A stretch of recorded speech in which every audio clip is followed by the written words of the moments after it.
මේ ගානේ පුතේ දත්ත විදිහට අපිට දීලා තියෙනවා a ධන b ධන c සමානයි 2යි ලැම්ඩා කියලා. ඊට පස්සේ අපිට බව පෙන්වන්න දීලා තියෙනවා මෙන්න මේ වගේ එකක්. එතකොට මේකෙදී අපිට පුළුවන් එක්ක වම් අත පැත්තේ පටන් අරන් දකුණු අත පැත්තේ උත්තරයට යන්න. එහෙම නැත්නම් දකුණු අත පැත්තෙන් පටන් අරන් වම් අත පැත්තේ උත්තරයට යන්න පුළුවන්. එතකොට අපි මේ ගාන පටන් ගද්දිම අපිට හිතන්න පුළුවන් ගානේ ලැම්ඩා සම්බන්ධ නිසා මේ පැත්තේ දකුණු අත පැත්තේ ප්‍රකාශනය තමයි දරුවෝ ලැම්ඩා අකුරු තියෙන්නේ. එහෙනම් අපිට පුළුවන් දකුණු අත පැත්තේ ප්‍රකාශනයෙන් පටන් අරගෙන මේ ලැම්ඩා කියන එක්කෙනාව අයින් කරගන්න මෙන්න මේ දීලා තියෙන දත්තෙන් ඒ කියන්නේ a ධන b ධන c සමානයි 2යි ලැම්ඩා කියන දත්තේ පාවිච්චි කරලා අපිට පුළුවන් වෙවි මෙන්න මේ ලැම්ඩා අකුරු අයින් කරලා වම් අත පැත්තේ ප්‍රකාශනයට යන්න. එහෙනම් මම මේ ගානේ මුලින්ම හිතන්නේ පටන් ගන්න ඕන කොයි පැත්තෙන්ද කියලා. දැන් මම මේ තීරණය අරගත්තා. මම අරගෙන තියෙන්නේ මොන පැත්තෙන් පටන් ගන්නද? දකුණු අත පැත්තෙන් පටන් අරගෙන වම් අත පැත්තට යන්න. හරිනේ. එහෙනම් මම මේ පැත්ත දරුවෝ නම් කරනවා වම් අත පැත්ත LHS left hand side විදිහට, දකුණු අත පැත්ත RHS right hand side විදිහට. එහෙනම් අපි RHS එකෙන් පටන් ගමු.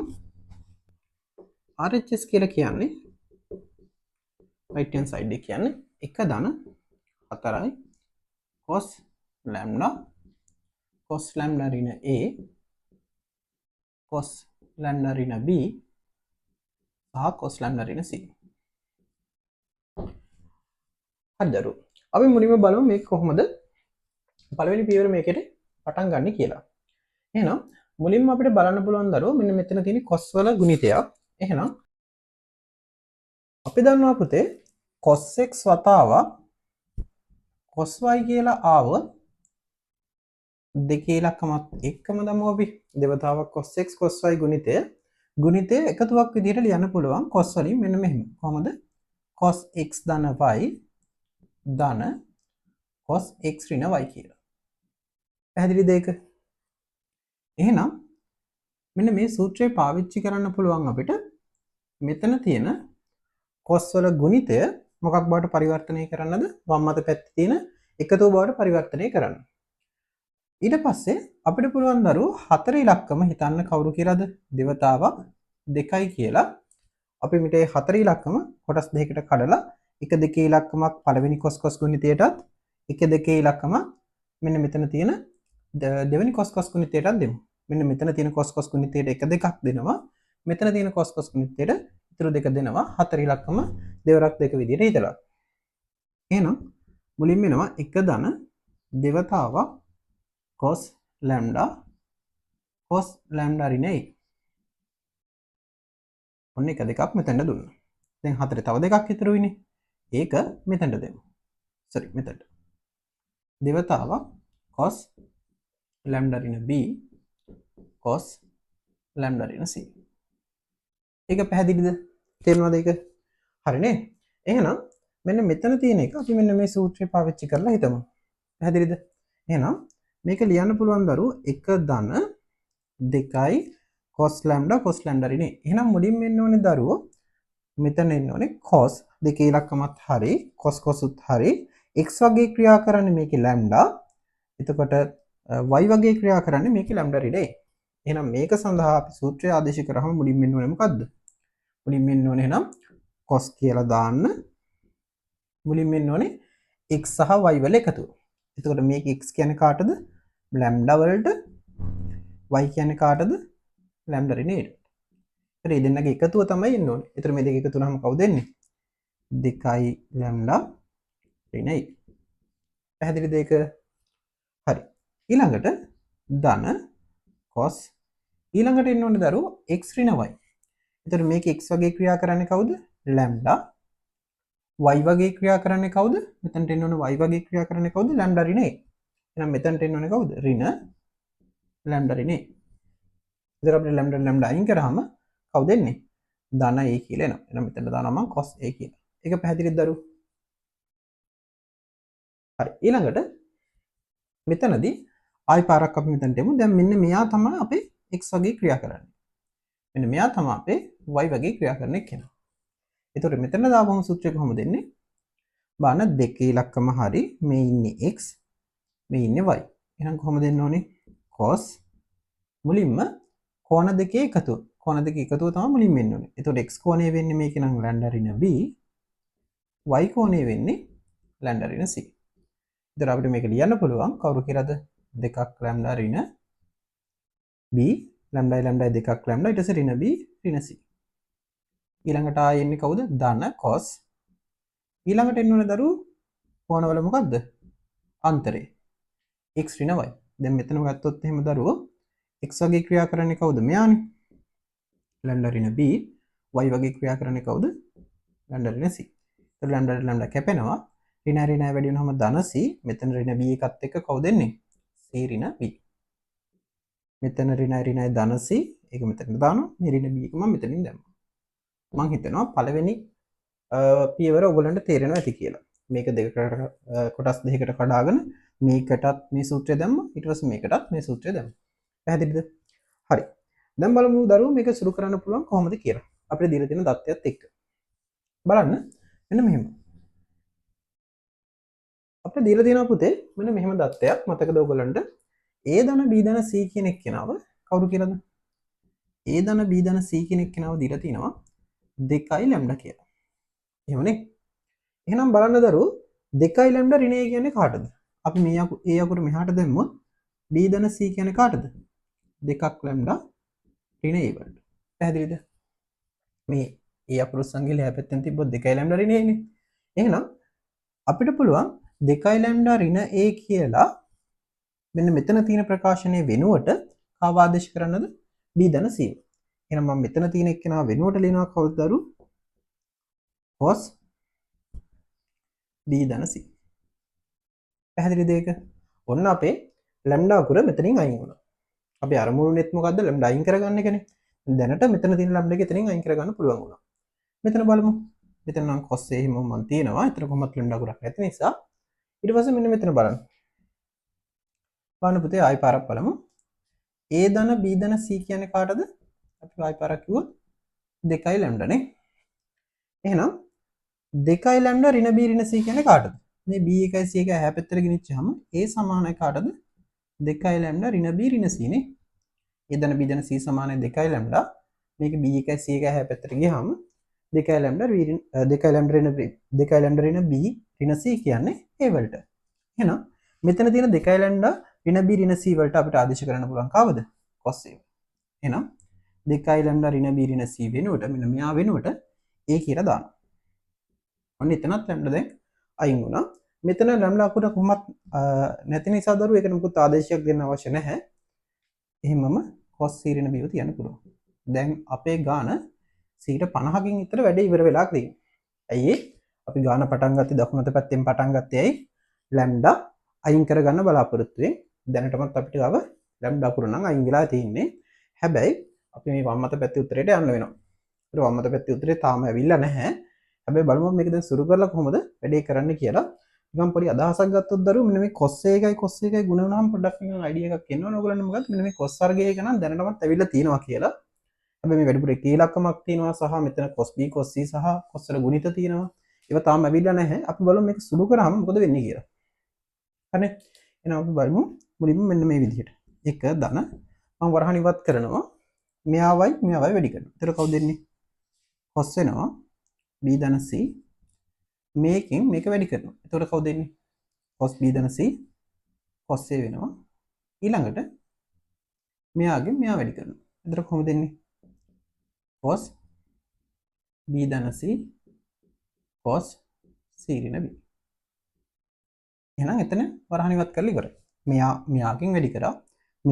මෙයාගෙන් වැඩි කරා. එතකොට එතන වරහන් ඉවත් කරලා ඉවරයි. දැන් අපි මෙතනට එහෙනම් ඊළඟට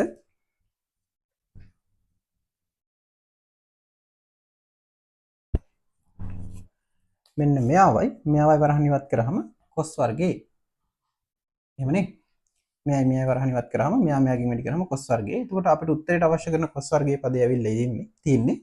මෙයාවයි වැඩි වුණාම කවුද දෙන්නේ? cos A වතාව cos C ඍණ B. පැහැදිලිද මම කිව්ව දේ? හරි. එහෙනම් අපි බලමු මෙතනින් එහාට සුළු කිරීම කරන්නේ කොහොමද කියලා. මේ උත්තරය ඇවිල්ලා තියෙන්නේ. එතකොට cos වර්ගයේ හරි. දැන් අපි බලන්න ඕනේ cos වර්ගයේ B, cos වර්ගයේ C සහ මෙන්න මෙතන ගුණිතය හදාගන්න විදිහ ගැන කොස් පදවල. හරි. මේක දිහා බැලුවම මට පේනවා දරුවෝ මෙන්න මෙතන බලන්න.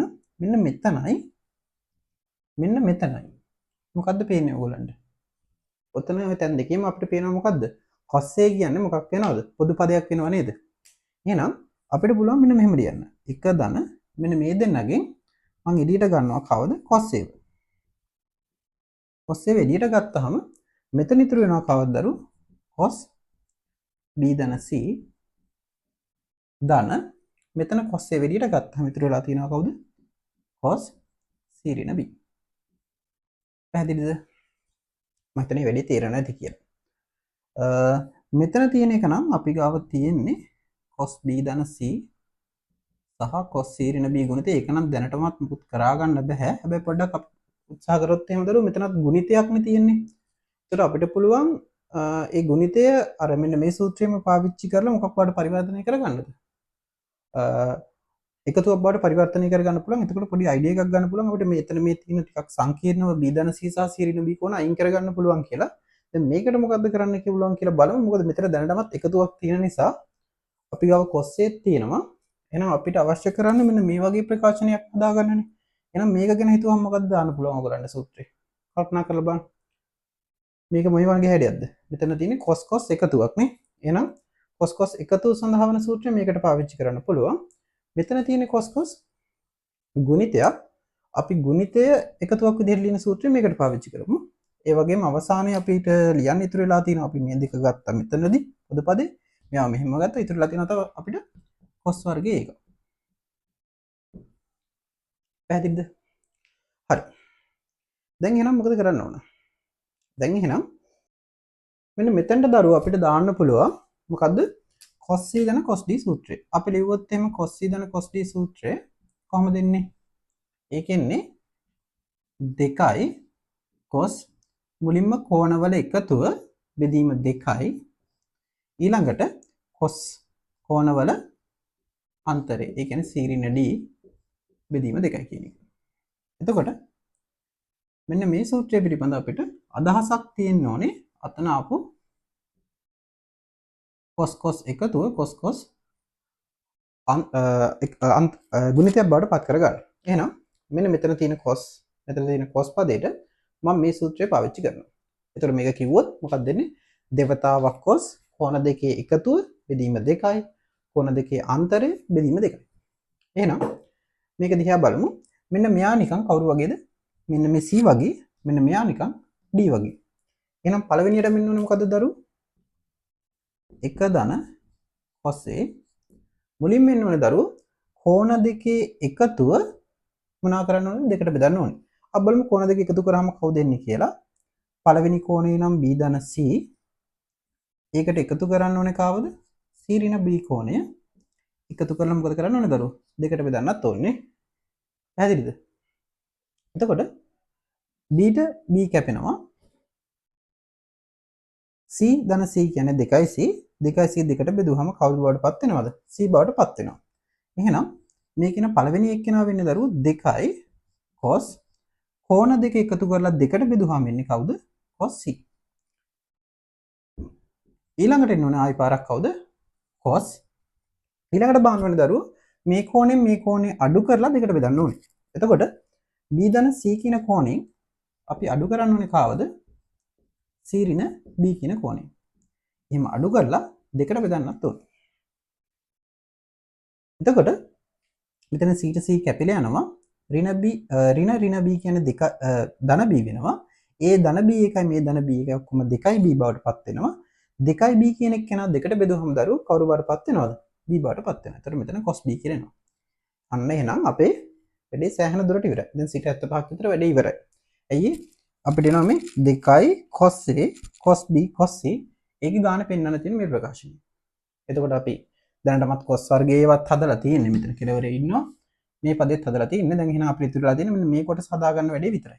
ඒකට අපිට ඉතුරුලා තියෙනවා මෙන්න මෙයා. හරි. එහෙනම් ඊළඟට යමු මෙතනට. ධන මෙතන තියෙන දරුවෝ cos මොකද්ද? ගුණිතයක් තියෙන්නේ. එහෙනම් cos ගුණිතයක් ආවොත් අපි ඒක මෙන්න මේ වගේ එකතුවකට හදාගන්න මුලින්ම කරන්න ඕන වැඩේ මොකද්ද?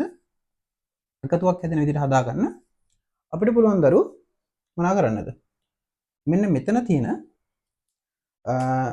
කොස් කොස් ගුණිතය සඳහා මෙන්න මේ සූත්‍රය දාන්න. හැබැයි මෙතන දරුවෝ මේ මෙතන දෙකේ ඉලක්කමක් නැහැ. දැන් කලින් නම් දෙකේ ඉලක්කමක් තිබ්බ අපි පටන් ගද්දිම ගානේ. මෙතන තියෙන එකේ නම් දෙකේ ඉලක්කමක් නැහැ. ඒතකොට මේ සූත්‍රයේ දෙකේ ඉලක්කමක් නැත්තම් මේ දෙක මොකද කරන්න වෙන්නේ? අපිට එහා පැත්තට ගෙනියන්න වෙනවා මොකක් විදිහටද? මෙන්න මෙහෙම භාගයක් විදිහට ගෙනියන්න වෙනවානේ. ඔන්න එතකොට මෙතන දාන්න වෙන්නේ ඔය සූත්‍රය. පැහැදිලිද? මේකට දාන්න වෙන්නේ මෙන්න මේක. දැන් කලින් දෙවතාවක් cos x cos y තමයි මේකට සමාන උනේ. මම මේකේ දෙක එහා පැත්තට ගෙනියලා භාගය බවට පත් කරගන්නවා. මොකද මෙතන දෙකේ ඉලක්කමක් තිබ්බේ නැහනේ. එහෙනම් මෙතනට අපිට දාන්න පුළුවන් cos cos ගුණිතය සඳහා කවද? මෙන්න මෙයාව. කවුද? භාගයයි මුලින්ම එන්න ඕනේ මෙතනට අර කලින් වගේම තමයි කෝණ දෙකේ එකතුව. එතන මෙතන කෝණ දෙක වෙන්නේ කවුද? x කෝණය වෙන්නේ මෙන්න මෙයා. y කෝණය වෙන්නේ මෙන්න මෙයා. එතන කොහොමද දෙන්නේ? මේ දෙන්නව එකතු කරන්න ඕනේ. එතන කොහොමද දෙන්නේ? b ධන c ට එකතු වෙන්න ඕනේ c ඍණ b. ඒ සූත්‍රය දරුවෝ දෙකෙන් බෙදෙන්නේ නැහැ. මොකද මේ සූත්‍රයේම අනිත් පැත්තනේ. මේ සූත්‍රේ නම් අපිට cos ධන cos දාදී කෝණ එකතු කරලා දෙකට බෙදන්නත් ඕන වුණා. මේක එහෙම එකක් නැහැනේ. කෝණ දෙක එකතු කරලා දානවා එච්චරයි. එතන මේ කෝණයට මේ කෝණ එකතු කරාම අපිට පේනවා ධන b ට ඍණ b කැපෙනවා. c ධන c කියන්නේ කවුද එන්නේ? cos 2යි c කියලා එන්නේ. දැන් තියෙන ඊළඟට මෙන්න මෙතන cos x ඍණ y සඳහා අවශ්‍ය ප්‍රකාශනය ලියා ගන්න. මෙතන දැන් x වගේ ක්‍රියා කරන්නේ දරුවෝ කවුද? b ධන c. දැන් y වගේ ක්‍රියාත්මක වෙන්නේ කවුද? c ඍණ b. එතකොට මෙතනට එන්න ඕනේ cos x ඍණ y. එතකොට මෙයාගෙන් මෙයා අඩු කරන්න ඕනේ. එතකොට මොකද වෙන්නේ? c ට c අයින් කර හැකි. ඍණ ඍණ ධන වෙනවා. එතකොට b ධන b කියන්නේ කවුද? cos 2b බවට පත් වෙනවා. අවසානයේ මෙන්න මෙතන අහිංසකයා වගේ ඉන්න කවද? cos වර්ගයේව ලියා ගන්න වෙනවා. පැහැදිලිද? එහෙනම් අපේ වැඩේ සෑහෙන දුරට ඉවරයි. අපි බලමු දැන් මොනවද මදි වෙලා තියෙන්නේ කියලා. අපිට ඕනේ දැන් cos වර්ගයේ a සහ b සහ cos වර්ගයේ c අපිට ආවේ cos 2යි c සහ cos 2යි b. එහෙනම් මොකද කරන්න වෙන්නේ? මෙයාව අපිට කෝණේ භාගයක් බවට පරිවර්තනය කරගන්න වෙනවා. එහෙනම් මොකක්ද අපිට දාන්න වෙන්නේ? cos 2යි θ සඳහා වන සූත්‍රය. මොකක්ද අර cos 2යි θ ගේ සූත්‍රය උනේ? cos 2යි θ ව ලියන්න පුළුවන් කවුරු කියලාද? ඒකත් cos nම ලියන්න ඕනේ නේද? මෙතන cos 2යි θ වගේ කෙනෙක් ඒකත් cos nම ලියන්න ඕනේ. එහෙනම් මොකද්ද ලියන්නද ඒක? ඔබට පුළුවන් දෙකක් cos වර්ගයේ θ ඍණ 1 කියන සූත්‍රය පාවිච්චි කරන්න කාටද? මෙන්න මෙතන තියෙන cos 2යි c සහ cos 2යි b මොකද්ද හේතුව? මෙතන දරුවෝ තියෙන්නේ cos වලින් උත්තර හින්දා. පැහැදිලිද? හරි. එහෙනම් මෙතන අපි ලියමු මෙන්න මෙහෙම බලන්න. 1 ධන cos a මෙතන දෙක ඉලක්කම මෙතනින් දාන්න. එතන 2යි cos a cos b සහ cos c තියෙනවා. ඊළඟට මෙතන භාගයයි වරහන් ඇතුලේ cos 2යි c වෙනකොට cos 2යි θ සූත්‍රය පාවිච්චි කරනවා. cos 2යි θ කියන්නේ 2යි cos වර්ගයේ θ ඍණ 1යි. එතකොට මෙතන තියෙන දරුවෝ 2යි c නිසා මේ සූත්‍රය පාවිච්චි කරද්දී 2යි cos වර්ගයේ c ඍණ 1යි කියලා එන්න ඕනේ. එහෙනම් මෙතනට එන්න ඕනේ කවුද? cos 2යි c සූත්‍රය දාපුවම 2යි cos වර්ගයේ 2ක් cos වර්ගයේ c ඍණ 1. පැහැදිලිද ඒක? ඊළඟට cos 2යි b ට එන්න ඕනේ සූත්‍රය. මොකද්ද cos 2යි b ට? cos 2යි b ට දාන්න පුළුවන් මේකම. එතකොට කොහොමද දෙන්නේ? 2යි cos වර්ගය b මොකද මෙතන θ වගේ ක්‍රියා කරන්නේ දැන් b නේ ඍණ 1 ධන cos වර්ගයේ. පැහැදිලිද? හරි. දැන් අපි මෙතන වරහන් ඉවත් කරගත්ත ගමන් තේරෙනවා මෙයයි මෙයයි වැඩි කරාම මේ දෙකට මේ දෙක කැපෙනවනේ දරුවෝ. එතන cos වර්ගයේ c. එතන මේකේ තියෙනවා මෙතන ඍණ 1යි ඍණ 1යි කියන්නේ ඔක්කොම ඍණ දෙකක් එනවනේ. නැත්තම් අපි ගත්තොත් ඍණ භාගය මෙතනත් මේ දෙන්න වැඩි කරාමත් ඍණ භාගය. ඍණ භාගය කියන්නේ ඍණ 1යි. එහෙම හිතන්නත් පුළුවන් නැත්තම් මෙහෙම කරන්න. ඍණ 1යි ඍණ 1යි කියන්නේ ඍණ 2යිනේ. ඍණ 2 භාගයෙන් වැඩි වුණාම ඍණ 1යි. ඒ ඍණ 1 දරුවෝ මේ ධන එකට කැපෙනවා. ඊට පස්සේ මෙතනත් භාගයයි 2යි cos වර්ගයේ b වැඩි වුණාම මෙතන දෙකට මේ දෙක කැපිලා යනවා. එතකොට අපිට අවශ්‍ය කරන cos වර්ගයේ b කියන අගයත් එනවා. මම අන්තිම උත්තරේ මෙතනින් ලියන්නම් උඩින්. මම කළා. එතකොට කොහොමද දෙන්නේ? 1 ධන මොකක්ද දෙන්නේ? ධන ටිකක් කරනම් මම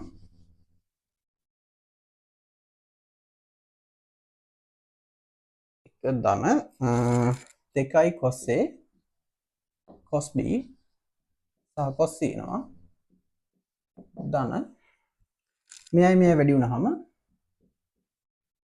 භාගයයි 2යි cos වර්ගයේ C මේක දරුවම එකපාරම කරන ඍණ 1 කියන ඔක්කොම ඍණ 2ක් එනවා ඍණ 2ම මම භාගයෙන් එළිය තියෙන භාගයෙන් වැඩි කරන්නම් එතකොට භාගය වැඩි කිරීම ඍණ 2යි කරන්නේ සලව ගියොත් ඍණ 1යි නේ ඒක ඍණ 1 කියන්නේ ඍණ 2යි භාගයෙන් වැඩි වුණාම ඍණ 1යි ඊළඟට මේ දෙන්න වැඩි වුණාම වෙන්නේ භාගයයි 2යි cos වර්ගය B අවසානයේ කවුද ඉන්නේ cos වර්ගයේ ඊට පස්සේ මොකද වෙන්නේ දරුවෝ මේ දෙක කැපෙනවා මෙතන ඉතුරු වෙනවා ඍණ 1ක් ඒ ඍණ 1 මේ ඍණ ධන 1ට කැපෙනවා මෙතන මේ ධන 1යි මෙන්න මේ ඍණ 1යි කපලා දැම්ම හැකි ඊට පස්සේ අපි පිළිවෙලට හදලා ලියමු මොකක්ද දෙන්නේ මුලින්ම ගත්තොත් cos වර්ගයේ 1 එනවා ඊළඟට කවුද දෙන්නේ cos වර්ගයේ B එක එනවා ඊළඟට කවුද දෙන්නේ cos වර්ගයේ C එක එනවා ඊට පස්සේ මෙතන තියෙනවා 2යි cos A cos B cos C සමාන වෙනවා කාටද පැහැදිලිද ටිකක් හොඳ ගානක් දරුවෝ ඒක ටිකක් අර සුළු කිරීම ටිකක් තියෙන එකක් හැබැයි ඉතින් ගාන කරන්න ප්‍රධාන වශයෙන් ඔයගොල්ලෝ මෙන්න මේ සූත්‍රය cos ගුණිතය cos එකතුවට ලියන එකයි ඒ වගේම cos එකතුව cos ගුණිතයට ලියන සූත්‍රය දැනගෙන ඉන්න ඕනේ ඊට අමතරව cos දෙක ඇටීටක සූත්‍රයේ cos θ පද වලින් ලියන්න දැනගෙන ඉන්න ඕනේ ඒ ටික තියෙනවා නම් ඔයගොල්ලන්ට මේක ගොඩ දාන්න පුළුවන් අපි සාරාංශයක් විදිහට ගත්තොත් මොනවද මේක කරේ කියලා මෙතන මුලින්ම කරේ අපි 4 2 2 විදිහට කඩාගත්තා cos පද දෙක දැම්මා ඊට පස්සේ මේ cos පද දෙක මෙතනින් දැම්මා cos ගුණිතය සඳහා මේ සූත්‍රය දැම්ම හැබැයි මේක සූත්‍රය දාදී දෙකේ ඉලක්කමක් තියෙන නිසා කෙලින්ම අපිට දාන්න පුළුවන් වුණා cos එකතුව මෙතන දෙකේ ඉලක්කම මෙතන තිබ්බ නිසා ඊට පස්සේ ඒකට ඒ සූත්‍රය දැම්ම මේකටත් ඒ සූත්‍රය දැම්ම ඊට පස්සේ මේකේ ලැම්ඩා අයින් කරගන්න ඕන නිසා අපිට පාවිච්චි කරන්න පුළුවන් වුණා කවුද අපේ දත්තේ මොකක්ද ඒ දත්තේ අපි ගාව දීලා තිබ්බ ගානේ දත්තයක් මොකද්ද a ධන b ධන c සමානයි 2යි ලැම්ඩා එතකොට ඔය දත්තේ පාවිච්චි කරලා 2යි ලැම්ඩා ඍණ a 2යි ලැම්ඩා ඍණ b ඍණ c කියන පදයන් අපි අයින් කරගත්තා ඊට පස්සේ මොකද කරේ අපි වරහන් ඉවත් කරලා cos a කියන පොදු පදේ මේ දෙන්නගෙන් අරගත්තා ඊට පස්සේ මෙතන ආපු cos ගුණිතයට ආයි පාරක් මේ සූත්‍රය පාවිච්චි කරා ඊට පස්සේ cos a පොදු පදේ ගත්ත එක්කෙනාට මොකද කරේ cos c දන cos d සූත්‍රය දැම්මා ඊළඟට මෙතනට cos මේ සූත්‍රේන ආදේශ කරේ ඊට පස්සේ අවසානයේ මොකද කරේ මෙතන 2යි θ සූත්‍රයේ cos 2යි θ සූත්‍රය පාවිච්චි කරලා මේවා cos වර්ගයේ θ බවට පරිවර්තනය කරගත්තා. සරලව කිව්වොත් cos 2යි θ සමාන 2යි cos වර්ගයේ θ ඍණ 1 හින්දා 2යි c ට 2යි cos වර්ගයේ c ඍණ 1ත් cos 2යි b ට 2යි cos වර්ගයේ b ඍණ 1ත් ගත්තා. ඊට පස්සේ වරහන් ඉවත් කරලා සුළු කරාම අපිට අවසානයේ මේ උත්තරයකට යන්න පුළුවන් වුණා. පැහැදිලිද?